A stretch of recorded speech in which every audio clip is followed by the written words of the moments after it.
Alright, so this particular Snick Sticks has survived the durability testing, all of which we cannot show you on the internet due to the acts of random and vicious and extreme brutal violence.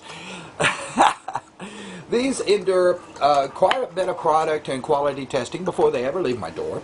This one has stayed in tune, so it's a great instrument. Not only has it stayed in tune, all the electronics survived, everything works perfectly.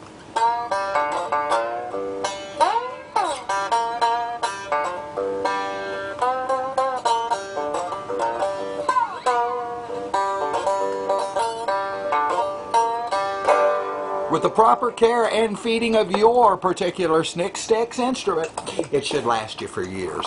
I do build these to be tough, to be durable. No kidding, and all joking aside. I wanted to make a product that was affordable, make it here in the United States, make it affordable and competitive with the prices of the Chinese-made stuff. If you can't take your Squier or your Paul Reed Smith or your Gibson or your Fender or whatever it is that you have and put it through some excruciating circumstances and it stay in tune, then chances are you got the wrong instrument, baby. And you probably paid way too much. These Snick Sticks, I sell them for 120 bucks each. I mean, that's all of them. They're made 100% here in the USA. They are also handcrafted. I make these by hand. Each and every one is individual. Each and every one is unique. They all are extreme quality. Some folks ask me about my tuners. There's a reason that I use these particular items for tuners instead of the store-bought or factory-made tuners. Early on, we attempted using guitar tuners, like a lot of the cigar box manufacturers are doing. We find they don't stay in tune well, and they bend. And even on my 6-string guitars, and I've got tons of stuff, Ovations, Fenders, Gibsons, lots of guitars here at my home that I play. But even on those, you know, well, let's face it, when you're out doing a show, you wind up having to tune a lot. And who wants to mess with the Floyd Rose locking nut and all of that stuff? I mean, it's a pain in the, you know. I devised this little plan from some pictures I had seen of how they used to do things back in the 30s and 40s and stuff, with a few different twists on it, you know, some string tensioners, of course. I use them as guides. An extra bolt, and a locking nut, wing nut, of course. It locks these things down, man, and they just, wow, it works. Now, as you can see, it goes all the way through the headstock and neck, which is all one piece, which goes through the body. As you can see, it's a neck through body.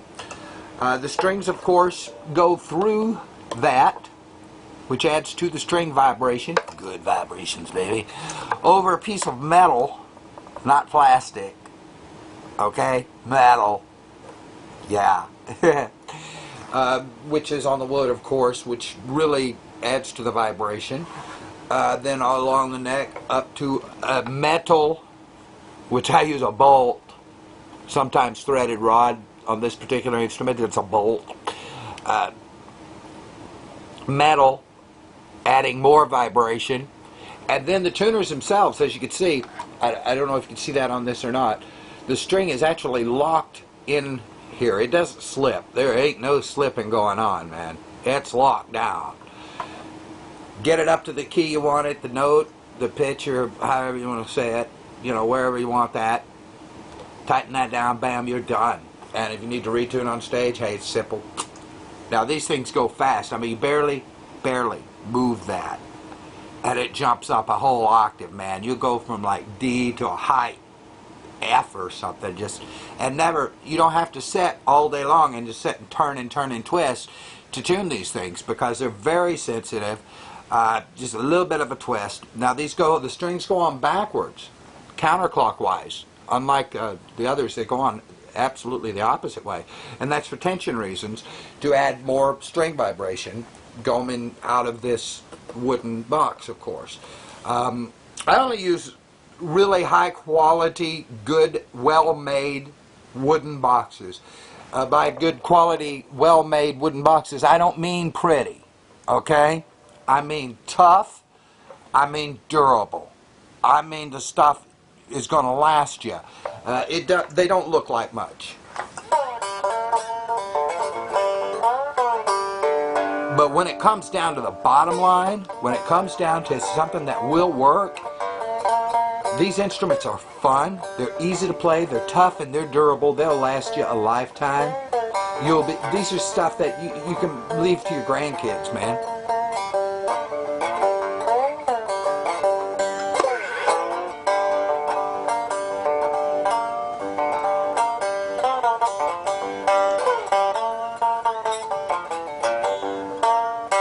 Real piece of Americana here. Very historic items. I do a lot of the relic stuff, and I do the relic stuff because I'm a relic. I like antiques, I like relics, and I do a lot of these. Now, I do have a line of stuff that's coming out real soon, actually, that's going to be absolutely beautiful. And I'm going to use some things like some fun decals, like Betty Boop and things. They're going to be on boxes like this. Yeah, hey, this is going to be an instrument. You know, so they're going to be shiny, but I mean, we're talking some tough stuff here, man. This stuff ain't going to break you. You know, it won't break. You know, some really nice, fancy, pretty stuff here that's going to be hitting the market soon as I get it built, which is in the works. These are some of the boxes. I'm also going to do a commemorative Jody Arias, I think is how you pronounce it, box. The reason I'm doing that is because I feel led to. I feel to do something to kind of show my support of a situation there. And I won't get into a whole lot about my feelings about it. It's all kind of political and probably offensive to some folks, so I won't. But I've been asked by some folks that I know if I could do that for them to use for fundraising purposes. So I'm real proud to say I get to do that.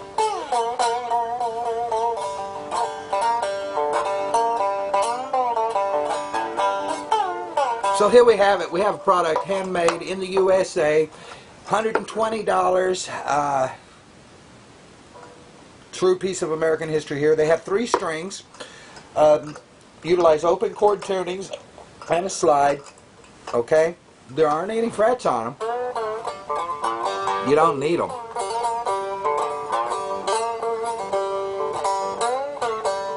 As you can hear.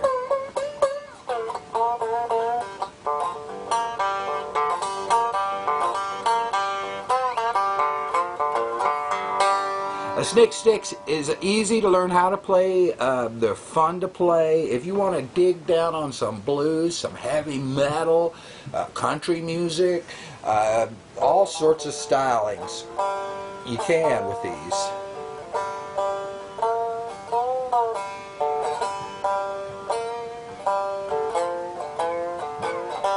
Now this one I'm playing it acoustically at the moment. I didn't hook it back up to the amp or the processor. I could hook it up to the amp right quick just to show you that the electronics survived my product testing. Sometimes I wonder if I'm going to survive my product testing. There you go.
guess that's enough of this video.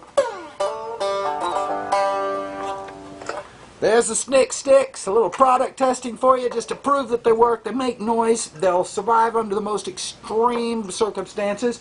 Proper care and feeding of your instrument, of course, will keep it around for a lifetime. I can't think of anything that you can do to it to hurt it, to be completely honest with you. Like I said, I make these to last forever. I'm trying to build an instrument that if you buy another one, it's just because you want another one, not because that one broke. If you can't